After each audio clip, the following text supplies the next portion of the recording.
지연이 임신한 것도 당신 때문이지. 미안해. 미안하다고. 이게 미안하다는 말로 해결될 일이야? 어머니, 저는 정말 싫었어요. 하지만 어쩔 수가 없었어요. 괜찮아. 엄마가 지켜줄게. 앞으로는 이런 일 없을 거야. 이야기 시작 전에 구독하기, 좋아요 부탁드립니다. 감사합니다. 안녕하세요, 여러분. 오늘도 이렇게 만나 뵙게 되어 반갑습니다. 오늘 들려드릴 이야기는 정말 복잡하고 마음 아픈 이야기예요. 가족이라는 울타리 안에서 벌어질 수 있는 그런 예상치 못한 배신에 관한 이야기입니다. 한 가정에서 벌어지는 은밀한 불륜과 그것을 발견하게 되는 과정을 그린 이야기예요. 가족 간의 신뢰가 얼마나 소중한지, 그리고 그 신뢰가 깨졌을 때 얼마나 큰 상처를 남기는지, 그런 것들을 생각해보게 되는 이야기입니다. 무겁고 불편한 내용일 수 있지만 있는 그대로 들어주시면 좋겠어요. 그럼 지금부터 박은영 씨와 그 가족의 이야기를 시작해 보겠습니다. 박은영 씨는 올해 59이에요. 오랫동안 교사로 일하다가 몇 년 전에 은퇴했죠. 남편 김태호 씨와 함께 작은 북카페를 운영하고 있어요. 책향기라는 이름의 아담한 카페였는데 동네 사람들이 자주 찾아오는 따뜻한 공간이었어요. 은영 씨의 하루는 어떠했을까요? 아침 일찍 일어나서 카페 준비를 하고 손님들을 맞이하고 평범하고 조용한 일상이었어요. 하지만 그 평온한 일상 속에는 큰 슬픔이 하나 자리 잡고 있었어요. 바로 아들을 잃은 아픔이었어요. 외아들 민호를 교통사고로 떠나보낸 지 벌써 3년이 흘렀지만 그 아픔은 여전히 은영의 가슴을 짓누르고 있었거든요. 우리 민호가 살아있었다면 지금쯤 31였을 텐데. 가끔 이런 생각을 하면서 눈물을 훔치곤 했어요. 그나마 위안이 되는 건 며느리 정지연과 손녀 다은이었어요. 지연은 올해 28, 정말 어린 나이에 남편을 잃었지만 시댁을 떠나지 않고 함께 살고 있었어요. 처음엔 은영도 걱정했어요. 이렇게 젊은 나이에 과부가 된 며느리가 계속 시댁에서 살 수 있을까 싶어서요. 하지만 지연은 정말 효성스러운 며느리였어요. 어머니, 제가 어디 가겠어요? 여기가 제 집이에요. 지연이 이렇게 말할 때마다 은영은 고마우면서도 마음이 아팠어요. 이렇게 젊은 나이에 새 출발을 하지 못하고 시댁에 매여 있는 게 안쓰러웠거든요. 다은이는 올해 6살, 정말 똘똘하고 예쁜 아이였어요. 아빠를 어려서 잃었지만 밝게 자라고 있었어요. 할머니, 오늘 유치원에서 그림 그렸어요. 엄마랑 할머니랑 할아버지 그렸어요. 다은이가 이렇게 말하며 그림을 보여줄 때마다 은영의 마음은 따뜻해졌어요. 이 아이만큼은 행복하게 키워야겠다는 다짐을 하곤 했죠. 은영은 늘 속으로 다짐했어요. 이 아이들은 내가 지켜야 해. 민호가 못다한 사랑을 내가 대신해줘야 해. 카페 일도 지연이 많이 도와줬어요. 손님 응대도 하고 청소도 하고 정말 든든한 며느리였어요. 동네 사람들도 지연을 좋아했어요. 지연이 참 착하네요. 시어머니 잘 모시고 요즘 같은 며느리 찾기 어려운데. 이런 말들을 들을 때마다 은영은 뿌듯하면서도 한편으로는 걱정되었어요. 지연이가 너무 희생하고 있는 건 아닌가 싶어서요. 남편 태호는 어떤 사람이었을까요? 62의 온화한 성격의 남자였어요. 은퇴 전에는 회사에서 관리직을 했고 지금은 아내와 함께 카페 일을 도우면서 여유로운 시간을 보내고 있었어요. 태호도 며느리를 정말 아꼈어요. 친딸처럼 챙기고 다은이는 친손녀처럼 예뻐했죠. 지연아, 너무 무리하지 마라. 젊은데 왜 이렇게 집에만 있니? 가끔은 친구들도 만나고 나가서 놀기도 해야지. 태호가 이렇게 말할 때마다 지연은 고개를 저으며 대답했어요. 괜찮아요, 아버지. 저는 여기 있는 게 좋아요. 그렇게 평범하고 조용한 일상이 흘러갔어요. 은영은 이런 평온한 일상이 계속되기를 바랐어요. 더 이상의 변화나 아픔은 겪고 싶지 않았거든요. 하지만 어느 날부터인가 뭔가 이상한 기운이 감돌기 시작했어요. 제일 먼저 눈에 띈 건 지연의 변화였어요. 평소에는 밝고 활기찬 모습이었는데 언젠가부터 웃음이 사라지기 시작했어요. 지연아, 왜 그렇게 멍하니 있니? 아무것도 아니에요, 어머니. 지연이 이렇게 대답하지만 은영의 눈에는 뭔가 다르게 보였어요. 그리고 며칠 후 더 이상한 일들이 벌어지기 시작했어요. 지연이 아침마다 구토를 하기 시작한 거예요. 화장실에서 들려오는 지연의 구토 소리에 은영은 걱정이 되었어요. 지연아, 어디 아픈 거니? 병원에 가보자. 괜찮아요, 어머니. 그냥 체했나 봐요. 하지만 구토는 계속됐어요. 그리고 지연의 얼굴은 점점 창백해져 갔어요. 은영은 오래 전 자신의 경험을 떠올렸어요. 민호를 임신했을 때도 이런 증상이 있었거든요. 하지만 설마 지연이 임신? 그건 말이 안 되었어요. 민호가 세상을 떠난 지 벌써 3년, 지연이 다른 남자를 만났다는 소문조차 없었거든요. 아니야, 그냥 몸이 안 좋은 거겠지. 은영은 이렇게 생각하려고 했어요. 하지만 마음 한편으로는 불안함이 자리 잡기 시작했어요. 지연의 행동도 점점 이상해졌어요. 평소에는 활발하게 카페 일을 도왔는데 이제는 자주 멍하니 있거나 갑자기 화장실로 뛰어가거나 엄마 어디 아파? 다은이까지 엄마의 변화를 눈치채고 걱정하기 시작했어요. 은영은 점점 확신하기 시작했어요. 지연에게 뭔가 문제가 생겼다는 걸, 그리고 그 문제가 단순한 몸의 불편함이 아니라는 걸. 지연의 이상한 증상이 계속되자 은영은 더 이상 참을 수 없었어요. 지연아, 정말 괜찮은 거니? 벌써 며칠째 토하고 있잖니? 괜찮아요, 어머니. 잠을 못 자서 그런 것 같아요. 지연의 대답을 듣고도 은영은 의심을 멈출 수 없었어요. 오랫동안 교직에 있으면서 많은 사람들을 봐왔는데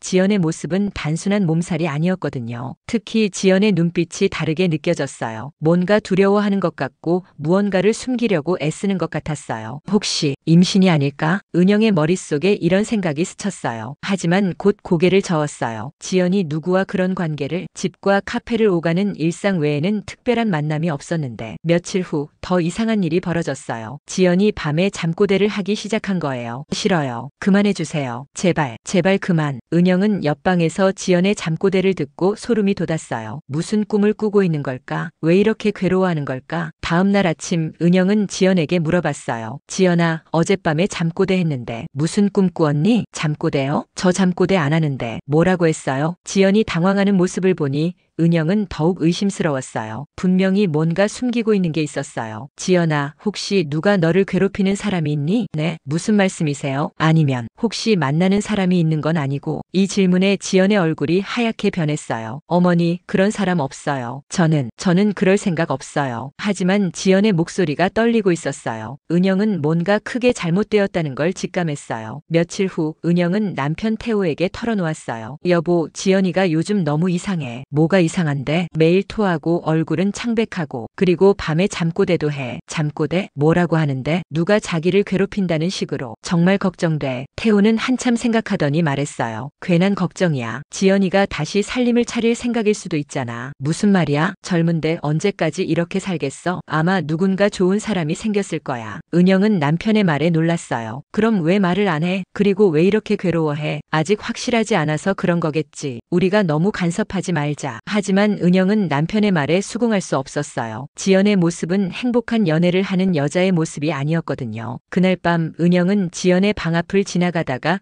또 잠꼬대를 들었어요. 안 돼요. 이러시면 안 돼요. 다은이가 알면 어떻게 해요? 이번 잠꼬대는 더 구체적이었어요. 은영의 가슴이 두근거렸어요. 누군가가 지연을 괴롭히고 있는 게 분명했어요. 다음 날 은영은 지연을 불러서 진지하게 이야기했어요. 지연아, 엄마한테 솔직히 말해봐. 누가 너를 괴롭히는 거니? 어머니, 임신한 거 맞지? 그런데 왜 이렇게 괴로워해? 지연이 갑자기 울기 시작했어요. 어머니, 저는 누구야? 누가 너를 이렇게 만든 거야? 하지만 지연은 끝내 말하지 않았어요. 그냥 계속 울기만 했어요. 은영은 답답했어요. 며느리가 이렇게 고통받고 있는데 도와줄 방법을 모르겠더라고요. 그런데 며칠 후 이상한 일을 발견했어요. 태호가 거짓말을 하고 있다는 걸 알게 된 거예요. 여보, 오늘 병원 간다며? 응, 정기검진 받으러. 태호는 이렇게 말하고 나갔는데 저녁에 돌아와서는 다른 이야기를 했어요. 병원에서 별 문제 없다고 하더라. 그런데 이상했어요. 병원을 갔다면 진료비 영수증이 있어야 하는데 태호의 지갑에는 그런 게 없었어요. 설마. 은영의 머릿속에 불길한 예감이 스쳤어요. 하지만 그건 너무 끔찍한 생각이어서 자꾸 지우려고 했어요. 지연의 이상한 행동과 남편의 수상한 거짓말이 계속되자 은영은 잠을 잘 수가 없었어요. 매일 밤 뒤척이면서 생각했어요. 도대체 뭔 일이 벌어지고 있는 거지? 은영은 며느리의 일상을 더 자세히 관찰하기 시작했어요. 지연의 하루 일과는 정말 단순했어요. 아침에 일어나서 다은이 유치원 보내고 카페 일 도우고 점심 먹고 다은이 데려오고 저녁 준비하고, 정말 집과 카페, 유치원만 오가는 반복적인 일상이었어요. 특별한 사람을 만나는 것 같지도 않고 수상한 전화를 받는 것도 없었어요. 그런데 왜 이렇게 괴로워하는 걸까? 어느 날 오후 은영은 지연이 유치원에 다은이를 데리러 간 사이에 지연의 방을 살펴봤어요. 뭔가 단서가 있을까 싶어서요. 하지만 특별한 건 없었어요. 옷장에는 평범한 옷들만 있고 화장대에도 별다른 것이 없었고, 그런데 베개 밑에서 이상한 걸 발견했어요. 임신 테스트기였어요. 그리고 결과는 양성이었어요. 역시 임신이구나. 은영의 예감이 맞았어요. 하지만 누구의 아이일까? 그리고 왜 이렇게 숨기고 있을까? 그날 밤 지연의 잠꼬대가 또 들렸어요. 아버지, 제발 다은이가 일어나면 어떻게 해요? 이번에는 더 충격적이었어요. 아버지라고 했다는 게 설마 시아버지를 말하는 건 아니겠죠? 은영은 소름이 돋았어요. 하지만 그건 말이 안 되는 일이었어요. 자신의 남편이? 그럴 리가 없어. 며칠 후 은영은 태호의 행동을 더 자세히 관찰하기 시작했어요. 그리고 이상한 패턴을 발견했어요. 매주 화요일과 금요일 태호는 병원에 간다고 하고 나갔어요. 그런데 실제로는 30분 정도만 병원에 있고 나머지 시간은 어디서 뭘 하는지 모르겠더라고요. 어느 화요일 은영은 태호를 따라가 봤어요. 태호는 정말 병원에 들렀어요. 하지만 금방 나와서 집으로 돌아왔어요.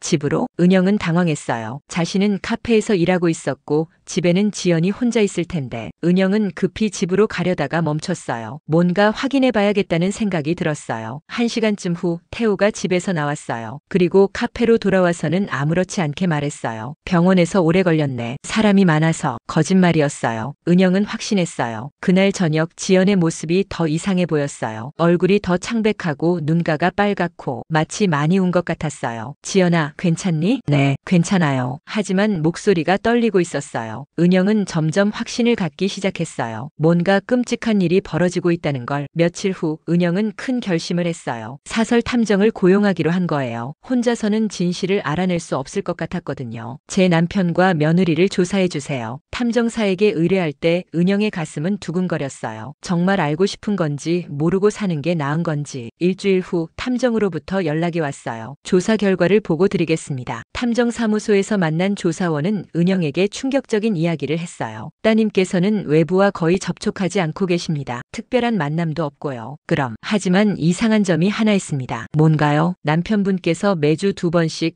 병원에 간다고 하시면서 실제로는 집에 들어가십니다. 집에? 네. 그리고 그 시간에는 따님께서 혼자 계시고요. 은영의 머리가 하얗게 변했어요. 얼마나 오래 머무르나요? 1시간에서 1시간 반 정도입니다. 그리고 그 이후에 따님의 상태는 매우 괴로워하시는 것 같습니다. 울고 계시는 경우가 많고요. 조사원의 말에 은영은 현실을 받아들일 수 없었어요. 하지만 모든 퍼즐 조각들이 맞아떨어지고 있었어요. 혹시 가족 내부 문제일 수도 있습니다. 조사원의 마지막 말이 은영의 가슴을 찔렀어요. 조사원의 보고를 듣고 나서 은영은 며칠 동안 정신을 차릴 수가 없었어요. 믿고 싶지 않은 현실이 점점 명확해지고 있었거든요. 설마 태호가. 하지만 모든 증거들이 그쪽을 가리키고 있었어요. 지연의 임신, 괴로워하는 모습, 잠꼬대에서 나온 아버지라는 말, 그리고 태호의 수상한 행동들. 은영은 직접 확인해 보기로 결심했어요. 더 이상 의심 속에서 살 수는 없었거든요. 다음 화요일 태호가 평소처럼 병원에 간다고 나갔을 때 은영도 몰래 따라 나섰어요. 태호는 정말 병원에 들렸어요. 하지만 30분도 안 되어서 나왔어요. 그리고 집으로 향했어요. 은영의 심장이 미친 듯 뛰었어요. 지금 집에는 지연이 혼자 있을 거예요. 다은이는 유치원에 가고 은영은 떨리는 손으로 집 앞에 도착했어요. 그리고 조심스럽게 현관문에 다가갔어요. 문이 잠겨 있지 않았어요. 은영은 숨을 죽이고 안으로 들어갔어요. 거실은 조용했어요. 하지만 위층에서 소리가 들렸어요. 은영은 천천히 계단을 올라갔어요. 그리고 지연의 방 앞에서 멈췄어요. 문틈 사이로 목소리가 들렸어요. 지연아, 너무 걱정하지 마. 아무도 모를 거야. 태호의 목소리였어요. 아버지, 이러시면 안 돼요. 다은이가 오면 어떻게 해요? 지연의 떨리는 목소리였어요. 다은이는 유치원에 있잖아. 시간 많아. 하지만 어머니가 알면. 은영이는 카페에서 일하고 있어. 걱정 마. 은영은 벽에 기댔어요. 다리가 후들거렸어요. 정말 믿기 어려운 일이 벌어지고 있었어요. 아버지, 제발 그만해주세요. 저는 정말 싫어요. 지연의 울음소리가 들렸어요. 지연아, 나도 어쩔 수 없어. 너를 보면 자꾸만. 그래도 이건 안 돼요. 저는 아버지의 며느리예요. 며느리지만 너도 여자잖아. 그리고 나도 남자고. 은영은 더 이상 들을 수가 없었어요. 조용히 집을 나와서 카페로 돌아왔어요. 카페에 앉아서도 멍했어요. 방금 들은 게 꿈인가 싶었어요. 1시간쯤 후 태호가 카페로 돌아왔어요. 병원에서 시간이 좀 걸렸네. 평상시와 다름없는 모습으로 말했어요. 마치 아무 일도 없었다는 듯이. 은영은 남편을 바라봤어요. 40년 가까이 함께 산 사람이었어요. 하지만 이제는 완전히 낯선 사람 같았어요. 어디 아픈 데 있어? 응? 아니, 그냥 정기검진이야. 거짓말을 하는 남편 남편의 모습이 너무 자연스러워서 더 무서웠어요. 그날 저녁 지연의 모습을 보니 더 확실해졌어요. 얼굴이 더 창백하고 눈가가 빨갛고 완전히 지쳐 보였어요. 지연아, 저녁 준비 내가 할게. 너는 쉬어. 괜찮아요, 어머니. 아니야, 몸이 안 좋은데 무리하지 마. 은영이 이렇게 말하자 지연이 고개를 숙였어요. 어머니, 저는. 지연이 뭔가 말하려다가 멈췄어요. 그리고 그냥 방으로 들어가 버렸어요. 은영은 혼자 부엌에서 저녁을 준비하면서 생각했어요. 이 상황을 어떻게 해야 할까? 며느리를 어떻게 도와줄 수 있을까? 며칠 후 은영은 지연과 단둘이 이야기할 기회를 만들었어요. 지연아, 엄마한테 솔직히 말해봐. 누가 너를 괴롭히는 거니? 지연이 깜짝 놀라며 은영을 봤어요. 어머니, 무슨 말씀이세요? 너 임신한 거 맞지? 그런데 왜 이렇게 괴로워해? 지연의 얼굴이 하얗게 변했어요. 어머니, 어떻게? 엄마가 바보가 아니야. 바보요. 그런데 누구 아이야? 지연이 흐느끼기 시작했어요. 저는 정말 싫었어요. 하지만 어쩔 수가 없었어요. 누가 너를 그렇게 만들었어? 하지만 지연은 끝내 말하지 않았어요. 그냥 계속 울기만 했어요. 은영은 답답했지만 더 이상 추궁하지 않았어요. 지연이 얼마나 괴로워하는지 보였거든요. 며칠 후 은영은 결정적인 증거를 잡기로 마음먹었어요. 더 이상 추측만으로는 안 될 것 같았거든요. 그날은 금요일이었어요. 태호가 또 병원에 간다고 나갔을 때 은영은 미리 집에 숨어 있었어요. 30분 후 예상대로 태호가 집으로 돌아왔어요. 그리고 위층으로 올라갔어요. 은영은 조용히 따라가서 지연의 방문 앞에 귀를 대었어요. 지연아, 태호의 목소리가 들렸어요. 아버지, 제발 그만해 주세요. 어머니가 의심하고 계셔요. 괜찮아. 은영이는 카페에 있어. 하지만 이건 정말 잘못된 일이에요. 지연아, 나도 어쩔 수 없어. 너를 보면. 은영은 더 이상 들을 수 없었어요. 문을 벌컥 열고 들어갔어요. 이게 뭐 하는 거야? 태호와 지연이 깜짝 놀라며 은영을 봤어요. 여보, 너 왜 여기에? 태호가 당황하며 말했어요. 내가 왜 여기 있냐고. 내 집인데 못 올 이유가 있어? 은영의 목소리는 분노로 떨리고 있었어요. 어머니, 지연이 울면서 말했어요. 지연아, 너는 잘못이 없어. 이 사람이 너를 괴롭힌 거지. 은영이 지연을 끌어안으며 물었어요. 여보, 오해야. 우리는 그냥 오해. 지금까지 내가 본 게 다 오해라는 거야? 태호는 더 이상 변명할 수 없었어요. 지연이 임신한 것도 당신 때문이지. 은영의 질문에 태호가 고개를 숙였어요. 미안해. 미안하다고? 이게 미안하다는 말로 해결될 일이야? 은영은 40년 가까이 함께 산 남편을 믿을 수 없었어요. 어떻게 며느리를. 나도 어쩔 수 없었어. 어쩔 수 없다고. 당신이 남자라서 그게 이유가 돼? 은영의 분노는 극에 달했어요. 그날 이후 집안은 완전히 난리가 났어요. 지연은 충격으로 쓰러져서 병원에 입원했고 다은이는 갑작스런 상황에 혼란스러워했어요. 며칠 후 지연이 퇴원한 후에 은영은 며느리와 진지한 대화를 나눴어요. 지연아, 언제부터였어? 몇 달 전부터요. 처음에는 저도 어떻게 해야 할지 몰랐어요. 왜 말하지 않았어? 어떻게 말해요? 시아버지가. 그리고 다은이 때문에. 지연이 울면서 말했어요. 이제 어떻게 할 거야? 모르겠어요. 정말 모르겠어요. 은영은 지연을 끌어안았어요. 괜찮아. 엄마가 지켜줄게. 앞으로는 이런 일 없을 거야. 하지만 이미 무너진 가정을 다시 세우기는 어려웠어요. 태호는 집을 떠났고 은영은 지연과 다은이를 혼자 돌봐야 했어요. 북카페 책향기는 문을 닫았어요. 더 이상 예전 같은 평온한 일상은 불가능했거든요. 몇 달 후 지연은 아이를 낳았어요. 복잡한 상황이었지만 은영은 그 아이도 가족으로 받아들이기로 했어요. 이 아이는 잘못이 없어. 우리가 잘 키우자. 은영이 지연에게 말했어요. 지연은 눈물을 흘리며 고개를 끄덕였어요. 어머니, 정말 감사해요. 우리는 가족이야. 서로 의지하며 살아야지. 그렇게 은영의 집에는 새로운 가족 구성이 만들어졌어요. 할머니, 며느리, 그리고 두 아이. 완전하지는 않지만 서로를 지켜주는 진짜 가족이었어요. 예전의 평온함은 되찾을 수 없었지만 은영은 새로운 희망을 품었어요. 상처받은 며느리와 아이들을 지켜주겠다는 다짐으로 말이에요. 정말 무겁고 불편한 이야기였죠. 가족 내에서 일어날 수 있는 배신, 그리고 그것을 발견한 가족의 아픔. 듣기 괴로우셨을 거예요. 하지만 이런 일들이 현실에서 아예 일어나지 않는 건 아니에요. 가족이라는 울타리 안에서도 때로는 예상치 못한 일들이 벌어지기도 하죠. 중요한 건 피해자를 보호하고 지켜주는 것이에요. 이 이야기에서 은영 씨가 지연을 끝까지 보호해준 것처럼요. 그리고 잘못을 저지른 사람은 그에 대한 책임을 져야 한다는 것도요. 가족이라고 해서 모든 게 용서되는 건 아니니까요. 오늘도 무거운 이야기 끝까지 들어주셔서 감사합니다. 다음에는 좀 더 밝은 이야기로 찾아뵐게요. 구독하기, 좋아요 부탁드립니다. 그럼 오늘은 여기서 인사드리고 여러분 모두 따뜻한 가정에서 행복한 시간 보내세요. 안녕히 계세요.